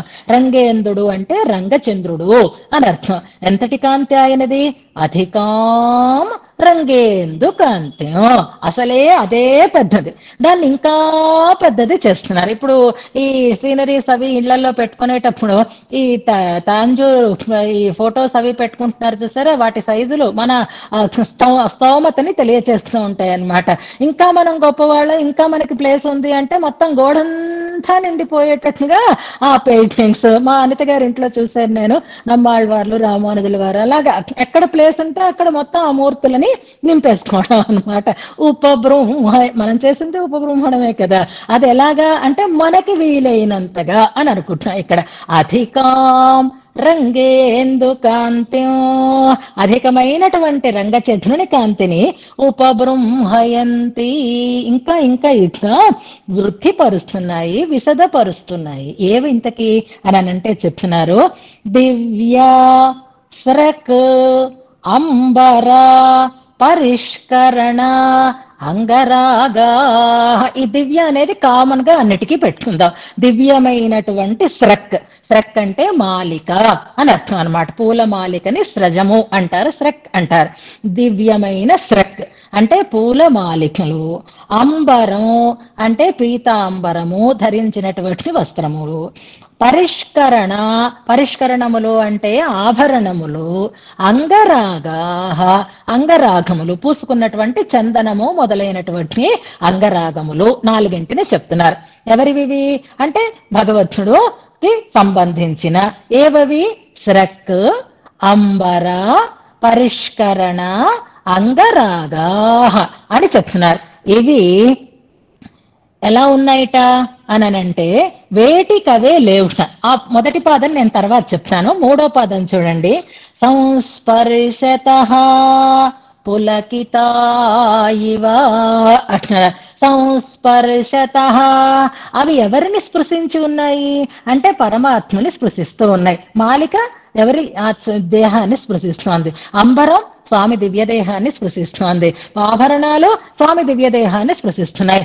ఆ అంగరాగాలు స్వామి దేహ స్పర్శని పొందుతున్నాయి. ఆ స్పర్శ వీటికి ఒక దివ్యమైనటువంటి అనుభూతిని కలిగిస్తుంది. సంస్పర్శతః, ఆ దివ్య తిరుమేని స్పర్శ వలన పులకిత ఇవ, నీకు నిజమైనటువంటి ఆనందం కలిగింది అంటే గూస్ బంప్స్ రావలసినదే, అప్పుడే నీకు ఆనందం కలిగింది అని అర్థం. దాన్నే పులకలు అంటారు. ఆనందం కలిగితే పులకితం అవ్వాలి. ఇప్పుడు పులకలు వేటికి వస్తున్నాయి, సజీవమైన వాటికైతే పులకలు రావడం అనేది ఉంటుంది. గగుర్పాటు అనేది సజీవములకైతే ఉంటాయి, కానీ అంబరానికి పులకలు వస్తాయిట, ఆభరణాలకి ఆనందంతో పులకలు వస్తున్నాయి, అంగరాగాలు కూడా పులకిస్తున్నాయిటండి. అదేమిటో చందనం అవి కూడా పులకిస్తున్నాయిట. ఇక మాలికలైతే వేరే చెప్పనక్కర్లేదు. ఎప్పుడైతే గూస్ బంప్స్ వచ్చాయో, గగుర్పాటు ఏర్పడిందో, అప్పుడు ఏమవుతుంది, ఇలా ఇలా ఇలా విస్తరిస్తుందా విస్తరించదా, ఇలా ఉన్నది లోపల ఉన్నది ఇంత పెద్దది అవుతుందా అవునా. ఇప్పుడు ఏం చేస్తున్నాయి, అలా అవి పులకరిస్తున్నాయి. దాంతో రంగేందు కాంతి ఇంకా ఇంకా ఇంకా ఉపబృంహయంతి అంటున్నారు. ఆ కాంతిని అవి పులకిస్తూ చిన్మయత్వాతని స్పష్టం చేస్తున్నారు. అవి చిన్మయములు కనుక అవి పులకిస్తూ స్వామి యొక్క దివ్యమైనటువంటి కాంతిని ఇంకా ఇంకా ఇంకా పెంచుతున్నాయి అని అంటున్నారు. అందులో ఇప్పుడు మొదటి పాదానికి రండి. ఇది చాలా అద్భుతంగా మనం అర్థం చేసుకోవలసినటువంటి అంశం. ఎన్నున్నాయి ఇక్కడ, నాలుగింటిని చెప్పారు. నాలుగంటే నాలుగనే కాదు, ఆభరణాలు అనేకం, పీతాంబరం ఒకటి, రకరకాలైనటువంటి అంగరాగాలు, రకరకాలైనటువంటి మాలికలు ఆయన ధరించి ఉంటున్నాడు. ఆయనని అలంకరించి ఉంటున్నాయి. అవి అవి అన్యోన్య రంజక రుచః, రెండు విశేషణాలు వాటికి వాడుతున్నారు. అన్యోన్య రంజక రుచః, రుచి అంటే కాంతి అని అర్థం. రుచః అంటే కాంతులు అని దానికి బహువచనం అన్నమాట. అన్యోన్య రంజక రుచః, ఈ పరస్పరము ఒకదాన్ని ఒకటి మరింతగా శోభాయమానంగా చేస్తున్నాయి అని అర్థం. అంటే నేనే గొప్ప అంటే నేనే గొప్ప అన్నట్టుగా లేవు. ఇవి పీతాంబరం ఉంటే ఆ మాలిక ఇంకా అందంగా ప్రకాశిస్తోంది. మాలిక దగ్గర ఉండేటటువంటి పీతాంబరం మరింత పచ్చగా కనిపిస్తుంది. అన్యోన్య రంజకములు అవుతున్నాయి. వాటి కాంతులు ఒకదాన్ని ఒకటి ఇంకా ఇంకా ఇంకా శోభాయమానంగా చేస్తున్నాయి, లేదా రంజింప చేస్తున్నాయి, ఆనందింప చేస్తున్నాయి అని ఒక విశేషణం వాడుతున్నారు. రెండవది అనుపమాన శోభా. దీన్నది దాన్నది ఒకదాన్నొకటి కాంట్రాస్ట్ చేస్తూ ఒకదానికొకటి మంచిగా వెలుగు కలిగించేటట్లుగా, ప్రకాశం కలిగించేటట్లుగా ఉంటున్నాయి అంటే ఇంకా వాటి శోభ నోటితో చెప్పడానికి వీలు లేనిది. అనుపమాన శోభా, ఉపమించి చెప్పడానికి వీలు లేని శోభ కలిగిన, అంటే సాటి లేని శోభ కలిగిన ఏవి అంటే దివ్యములైన స్రగ్ అంబర పరిష్కరణ అంగరాగములు అని ఇందులో చెప్తున్నారు. ఇది మనకి ఒక సంహితా వచనాన్ని తెలియచేస్తుంది అని అంటారు. అక్కడికి కూడా మనం వెళదాం. కానీ ఈ శ్లోకం ద్వారా మనం గ్రహించాల్సినటువంటి ఒక అంశాన్ని ముందుగా మనం తెలుసుకుందాం. స్వామిని ఆశ్రయించి ఉన్నాయి, స్వామి తిరుమేనిని అలంకరించి ఉన్నాయి, అవి చిన్మయములుగా ఉన్నాయి. చిన్మయత్వాత్ అనే విశేషణం కూడా, అనే హేతువు కూడా ఇక్కడ మనకి చూపిస్తున్నారు. ఇవేం చేస్తున్నాయి? ఎవరిని ఆశ్రయించి ఉన్నాయో ఆయన యొక్క కాంతిని మరింతగా ఇనుమడింప చేస్తున్నాయి. ఒకరిని ఒకరు రంజింప చేసుకుంటున్నాయి అని చెప్పారు చూసారా. ఇది ఇక్కడ మనం గ్రహించాల్సినటువంటి అంశం. ఇప్పుడు నాకు 2 సంతోషాలు కలిగాయి అని చెప్పాను చూసారా. రెండవ ఆనందాన్ని ఇప్పుడు మీతో నేను షేర్ చేసుకుంటున్నాను. మనం శ్రీరంగ రాజస్థము ఈ శ్లోకానుసంధానం పెట్టుకున్నాం కదా, ప్రాక్టీస్ చేసుకుంటున్నాం. ఇంతక గోదా సరోజలక్ష్మి గారు మననం చేశారు కదా, ఆవిడకి 2 అమ్మాయిలు, అంటే మా మేనగోడళ్ళు ఇచ్చారు. ఒక మేనగోడలే మీ అందరికీ పరిచితురాలు, జ్యుతి అని. ఈ జ్యుతి మనకి ఇందులో ఉంది. పెద్ద మేనగోడలకే ఇప్పుడు ప్రసవం అయింది, కుమారుడు కలిగాడు.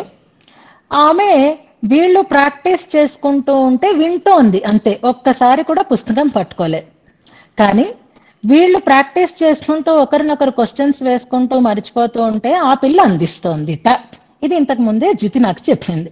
అక్క అందించేస్తోంది, ఒక్కసారి పుస్తకం పట్టుకోలేదు, జస్ట్ మేము చదువుకుంటూ ఉంటే వింది అంతేను, కానీ అమ్మ కానీ నేను కానీ మర్చిపోతూ ఉంటే అక్కే అందిస్తోంది అని అంది. సరే, అలా వింటూ ఉంటే ఏదో పిల్లడి దగ్గర కూర్చునో ఏదో పురిటాలు కాబట్టి కాస్త విశ్రాంతిగా ఉంటుంది, వింటోందేమో అని నేను అనుకున్నా. కానీ నిన్న ఒక ఆడియో రికార్డింగ్ పెట్టింది మాకు జ్యోతి. నాకైతే చాలా సంతోషం కలిగింది. ఏంటంటే ఒక్కసారి పుస్తకం కూడా చూడకుండా మా మనీష, నీలా మనీష దాని పేరు మాట, ఎన్ని రకాల తిప్పి క్వశ్చన్స్ అడిగినా వాటిని చక్కగా ఆన్సర్ చేస్తుంది. వీళ్ళు కొంచెం ఆ అభ్యాసం లెవెల్ పెంచుకుంటున్నారట. అందుకని ఆ ఆడియో విన్న తర్వాత నాకు నిజంగా కళ్ళంటే నీళ్ళు వచ్చాయి. ఇది వింటేనే ఈ రకమైనటువంటి ఒక శక్తి ఏర్పడితే నిజంగా దీని మీద అభ్యాసం చేస్తే ఎంత ఎంత ధన్యత కలుగుతుందో అని. అసలు ఆ పిల్ల దీని గురించి ఎందుకు ఆలోచిస్తోందో తెలియదు, కానీ ఎంత చక్కగా ఆన్సర్ చేస్తుందో అది నాకు చాలా సంతోషం వేసింది. నిజానికి ఒక్కసారి కూడా పుస్తకం తీసి చదవలేదట, చదివే అవకాశం కూడా లేదు, చంటిపిల్ల తల్లి కాబట్టి. కానీ అలా దాని గురించినటువంటి నిరంతర స్మరణం చెయ్యడం అనేటటువంటి ఒక, ఎందుకు ఇది పెట్టుకోవడం వల్ల కదా కలిగింది, లేకపోతే ఏ టీవీ చూస్తానో లేకపోతే ఏ ఫోన్ చూసుకుంటూనో సమయం గడిచిపోతుంది. కానీ ఇది ఇంట్లో ఇది జరుగుతోంది కాబట్టి దాని మీద ఒక దృష్టి వెళుతోంది, కానీ అది అలాగా బ్రెయిన్ లో అది స్థిరంగా ఉండిపోతుంది అని అంటే చాలా సంతోషం కలిగింది. ఇది ఎందుకు ఇక్కడ చెప్తున్నాను అంటే, ఇప్పుడు ఆ పిల్ల అలా చేస్తూ ఉంటే వీళ్ళు అయ్యో పుస్తకం చూడకుండానే అది అలా చెప్పేస్తోంది, పుస్తకం చూసి మనం ఇంకా ఎంత బాగా ప్రాక్టీస్ చేయాలో కదా అని వీళ్ళకి అనిపించాలి కదా, అయ్యో వాళ్ళందరూ ప్రాక్టీస్ చేస్తున్నారు, నాకు చదివే అవకాశం లేదే, నేను కూడా పుస్తకం చూస్తే బాగుండు కదా అని ఆ పిల్లకి అనిపించాలి. ఇది అన్యోన్యరంజక రుచ అంటే ఇదన్నమాట, గుర్తుపెట్టుకోండి. అక్కకన్నీ వచ్చేసాయి అనేటటువంటి అసూయ ఇక్కడ ఉండకూడదు, ఆ వీళ్ళలా నేనేం చదవగలను అనేటటువంటి నిస్పృహ వాళ్ళలోనూ ఉండకూడదు అనమాట. ఇది అన్యోన్య రంజకత్వం అంటే. అక్క బాగా చదువుతోంది తెలుసా అని అక్క గురించి మంచిగా ఆనందంగా చెప్పగలిగేటటువంటి స్థితి, చైతన్యం ఉన్నందుకు ఒకరిలో ఉండాలి. నేను అలా చదవలేకపోతున్నా, నేను కూడా వాళ్ళందరూ చదువుతున్నారు, నేను కూడా ఒకసారి దాన్ని గుర్తు చేసుకుందాం అనేటటువంటి ఒక దృష్టి, వాళ్ళలా కాదు అయినా ప్రయత్నం చేద్దాం అనేటటువంటి ఒక స్థితి మరొకరిలో కనిపించింది. నాకు ఇక్కడ పిల్లలు ఇద్దరూ కనపడటంలే. నేను ఎవరిని చూస్తున్నాను? పీతాంబరమో, మాలికో, అంగరాగమో, ఆభరణాలు అని అనుకోటిని. అవి ఎలా ఉన్నాయి? ఆధారమైన స్వామికి అతిశయాన్ని తెస్తున్నాయి కదా. ఇప్పుడు వీళ్ళు ఇలా అన్యోన్యత కలిగి, అది ఆ వీడియో చేసి నాకు ఎందుకు పెట్టాలి, ఆడియో చేసి నాకు ఎందుకు పెట్టాలి, పెడితే నా ఇంప్రెషన్ దాని మీదకి వెళ్ళిపోతుంది ఎందుకులే అని అనుకోలేదు కదా. ఎంత బాగా చదువుతోందో అనేటటువంటి ఒక నిర్మలమైనటువంటి భావనతోటి పెట్టడం కదా. అలాగా ఆ గ్రూప్, ఆ ఫీలింగ్, ఆ టీమ్ అనేటటువంటి స్పిరిట్ మనలో ఉండాలి. అన్యోన్యరంజక రుచ అనేది మనం ఇక్కడ అలవాటు చేసుకుందాం. అంటే నువ్వు ఇంకొకరిని ప్రకాశింపచేయాలి, నువ్వు ప్రకాశిస్తూ ఉండాలి. ఇప్పుడు పీతాంబరం కనపడకుండా అయిపోలేదు. పీతాంబరం వల్ల మాలిక, మాలిక వల్ల పీతాంబరం, ఎవరి వల్ల ఎవరికి గొప్పతనం వస్తోంది అనేది డిసైడ్ చేయలేకపోతున్నారు. ఇది ఎలాగా అంటే ముడిచోదియాయ్ ఉనదు ముఖచ్చోది అనేటటువంటి ఆ భావన ఆళ్వార్లలో కలిగింది అంటే ఇదా అదా ఏది ఎవరిని డామినేట్ చేస్తుంది, రెండూనా అని మనకు అనిపిస్తుంది. అలాగే స్వామి ధరించేటటువంటి ఆభరణాలు స్వామి వల్ల తాము వైభవాన్ని పొందుతున్నాయా, స్వామికి కాంతిని మరింతగా కలిగిస్తున్నాయా? ఇవి భూషణములు, ఆయన భూషింపబడేవాడు, ఆయన భూషణము, ఇవి భూషింపబడేవి. ఈ వ్యత్యస్తత రెండిటి ఎప్పుడూ ఉంటుంది. భూష్య భూషణత్వం అనేటటువంటిది ఎప్పుడూ ఉంటుంది అనమాట. ఇలా ఉన్నటువంటి ఇవి ఏం చేస్తున్నాయి? అన్నీ కలిసిమెలిసి ఉండడం వల్ల అన్నీ ఒకదాన్ని ఒకటి బాగా రంజక రుచ అంటే మనలో ఉండే ఏ టాలెంట్ అయినా మన తోటి వాళ్ళకి ఆనందాన్ని కలిగిస్తూ వాళ్ళ వెలుగుని కూడా ప్రకాశింపచేసేటట్లుగా ఉండుట. ఇది నేర్చుకోవాలి మనం ఎప్పుడైనా. నేనే తెలివైన దాన్ని, నేనే గొప్పదాన్ని, నేనే ఏబుల్ పర్సన్, అమ్మో వీళ్ళకి చెప్పేస్తే వీళ్ళు కూడా అలా తయారైపోతారు, అప్పుడు నా స్థాయి పక్కకి పడిపోతుంది అనే ఫీలింగ్స్ వద్దు మనకి. ఎలా ఉన్నాయి ఆ స్వామి దగ్గర, అవన్నీ ఎలా ఉన్నాయో చూడండి. నేను ఒక శ్రెక్, నేనొక పీతాంబరం, నేనొక ఆభరణం, నేనొక అంగరాగం అని అనుకోండి. అన్ని ఆయన్నే ఆశ్రయించి ఉన్నాయి కదా. అందుకని అన్యోన్య రంజకంగా ఉన్నాయి అని. అప్పుడే అనుపమాన శోభ, అప్పుడే మన శోభ అనుపమానంగా ఉంటుంది. అబ్బా ఎట్నుంచి ఈ టీంని మనం అసలు బ్రేక్ చేయలేకపోతున్నామండి. ఎవ్వరు ఎవరిని తక్కువ చేసుకోవడం లేదండి. అందరినీ అబ్బా వాళ్ళు బాగా చెప్తున్నారు, వీళ్ళు బాగా చెప్తున్నారని అనుకుంటున్నారండి. ఎట్నుంచి బ్రేక్ చేయాలి, ఎక్కడ ఒక పుల్ల గుచ్చాలి అని మిగిలిన వాళ్ళు తహతహలాడిపోవాలి. కానీ మనం మాత్రం అన్యోన్యరంజక రుచ అనే ఉందాం. ఉంటే అనుపమాన శోభా. అప్పుడు వీళ్ళకి సాట్ లేదండి, ఇంకా వీళ్ళ ఊసి మనకు వద్దండి, మనం వీళ్ళని ఏమి స్పాయిల్ చేయలేమండి అని మిగిలిన వాళ్ళు వెనక్కి వెళ్ళిపోవాలి. అప్పుడు ఎవరు ఉపబృంహయంతి, ఎవరిని మనం ప్రకాశింపచేస్తాం? మన గురువుని ప్రకాశింపచేస్తాం, మన గోష్ఠిని ప్రకాశింపచేస్తాం, మన భగవంతుణ్ణి. రంగనాథుడే కదా అక్కడ ఉపబృంహయంతి, రంగనాథుణ్ణే కదా, రంగనాథుని కాంతినే కదా ఇంకా ఇంకా ఇంకా విశదం చేస్తున్నాయి.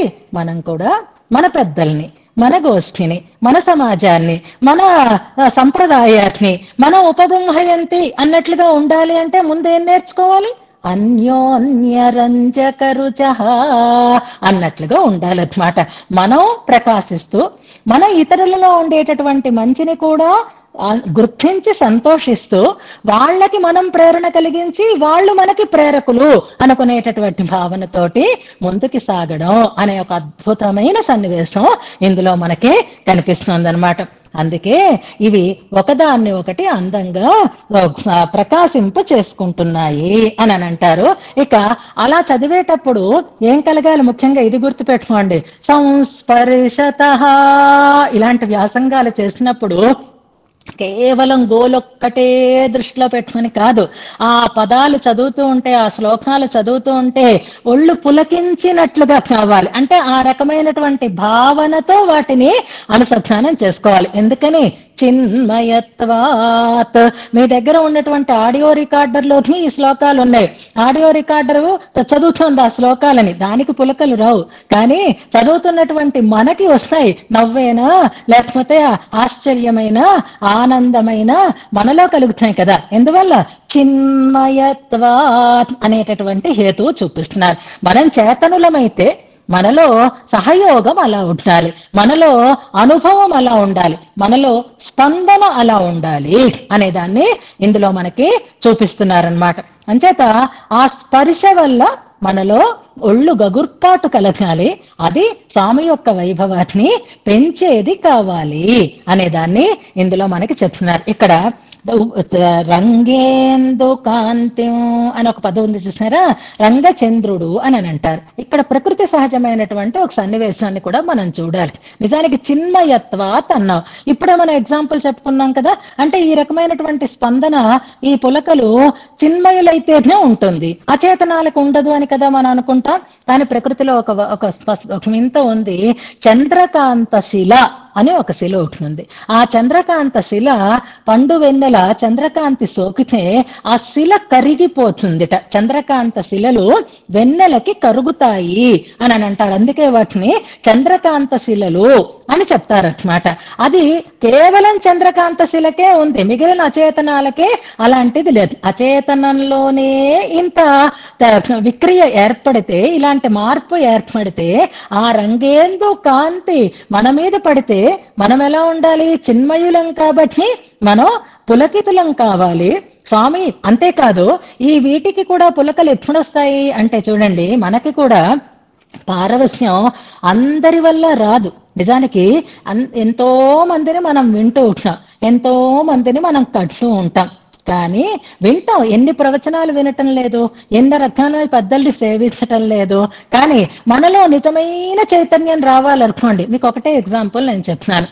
స్వామివారు రాకముందు ఉండేటటువంటి సభాస్థలి, స్వామివారు వచ్చిన తర్వాత ఉన్న సభాస్థలి, ఈ రెండింటిలో జనాలలో చైతన్యం మీరు ఒక్కసారి ఆలోచించండి. అక్కడ అంతవరకు జరుగుతున్నది అదే వ్యాసంగం, కానీ స్వామివారు వచ్చి కూర్చున్నది తర్వాత జరుగుతున్నది అదే వ్యాసంగం. స్వామివారు మాట్లాడట్లే, కానీ ఆ సన్నిధి వల్ల, ఆ దర్శనం వల్ల ఇక్కడ వీళ్ళలో ఏదో పిచ్చెక్కిపోతూ ఉంటుంది, ఏదో తెలియదు. అంతవరకు నిద్ర వచ్చి, అంతవరకు నీరసం వచ్చి, అంతవరకు ఎప్పుడు స్వామివారు వస్తారా, ఉంటావా, లేట్ అవుతుందా అని ఆలోచించిన వాళ్ళం ఆ తర్వాత ఇంక మైమరిచిపోతాం అన్నమాట. అంటే ఏమైపోతుందో మనకే తెలియదు.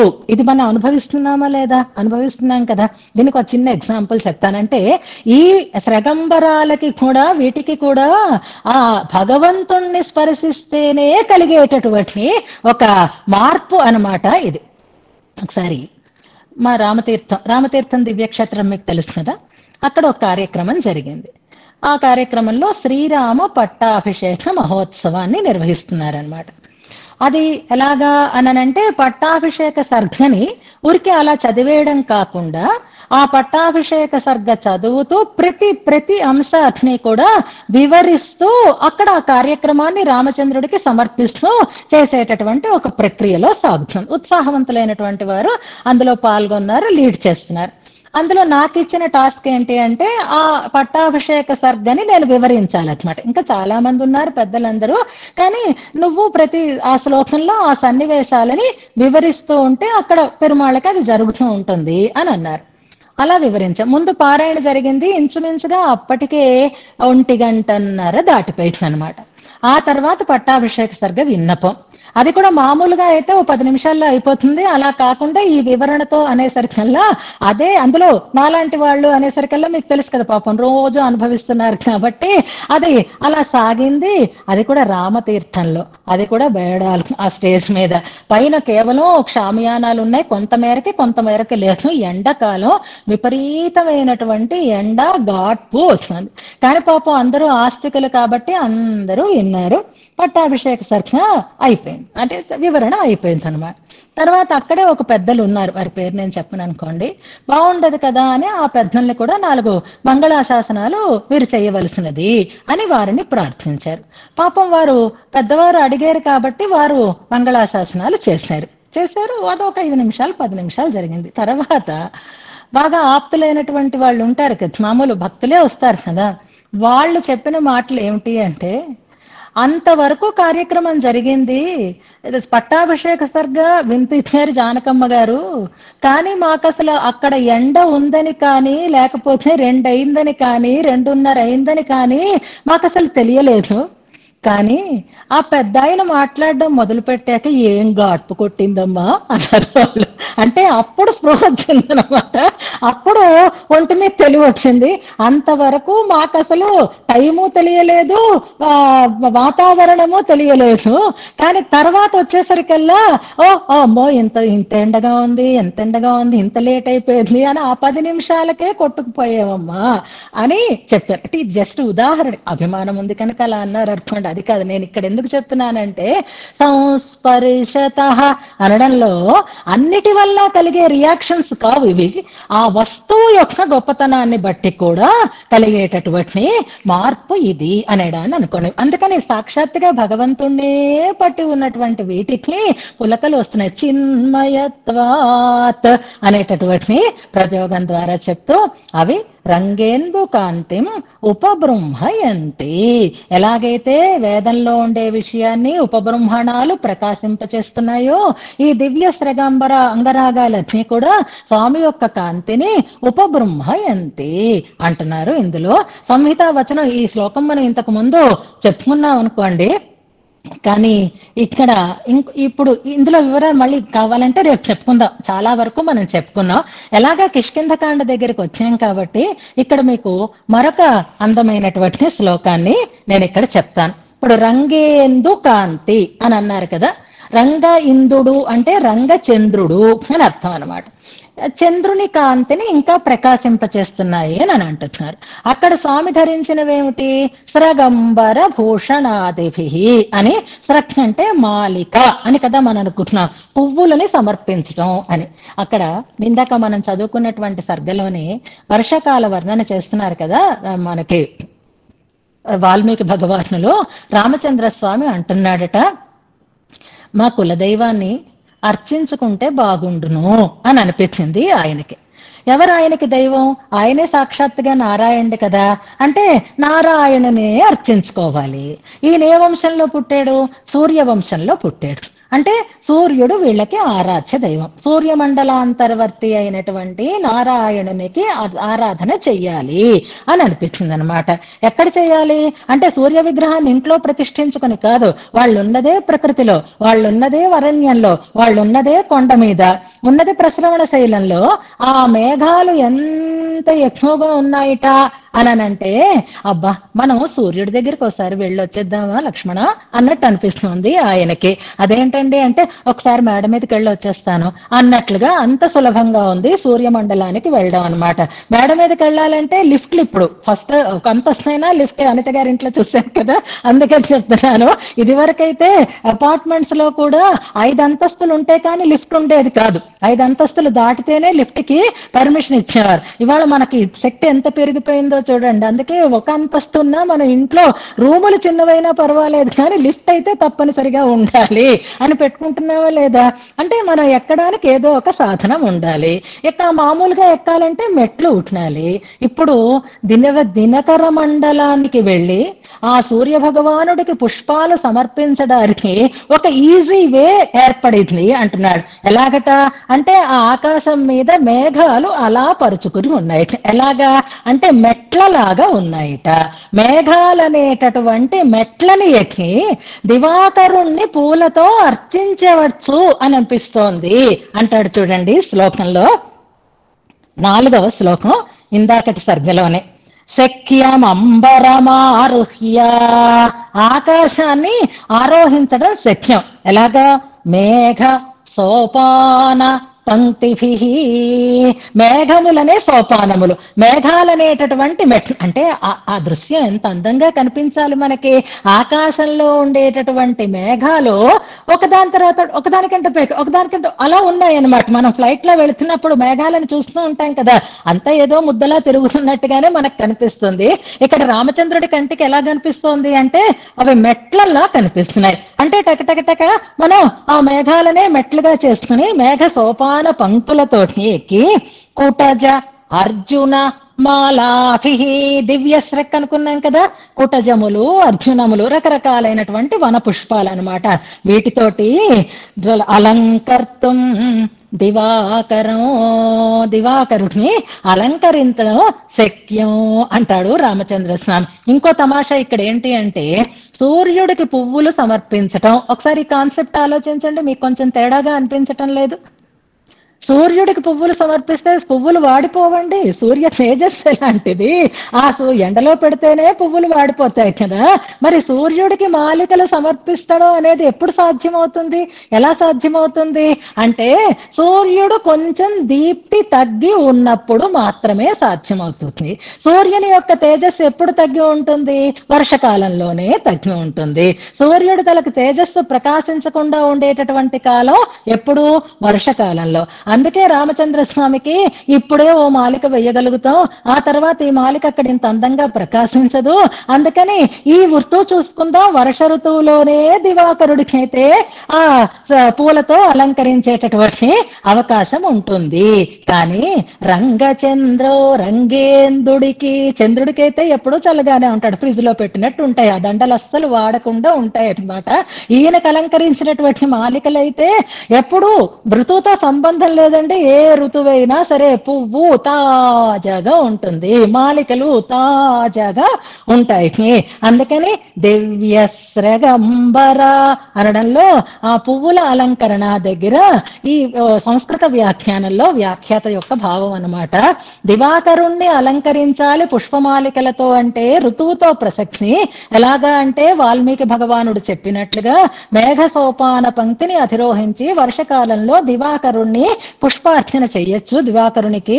కానీ ఈ రంగచంద్రునికి అయితే ఆ ఋతువుతో సంబంధమే అక్కర్లేదు, ఎప్పుడూ పూలమాలికలతో అలంకారం చెయ్యొచ్చు అంటారు. ఏం చదువుకుందాం చెప్పండి? రామాయణం చదువుకుందామా, స్తోత్రాలు చదువుకుందామా, దివ్య ప్రబంధాలు చదువుకుందామా, ఎక్కడ ఏది అన్వయం చేసుకుందో? అంటే ఎంత ఉంది మనకి సంపద, ఎంత ఆనందం ఉంది మనకి, దాంట్లో ఇంతైనా మనం అనుభవించాము అనే ఆశ ఉంటే చాలు, అంతకంటే మనకి ఇంకేమీ అక్కర్లేదు. అంచేత అలాగా మనకి ఇందులో ఉపబృంహయంతి, ప్రకాశింప చేస్తున్నాయి అవి అంటున్నారు ఈ శ్లోకంలో. ఈ రెండు శ్లోకాలని మనం ఉపదేశాత్మకంగా అనుసంధానం చేసుకుందాం. గోదా సరోజలక్ష్మి.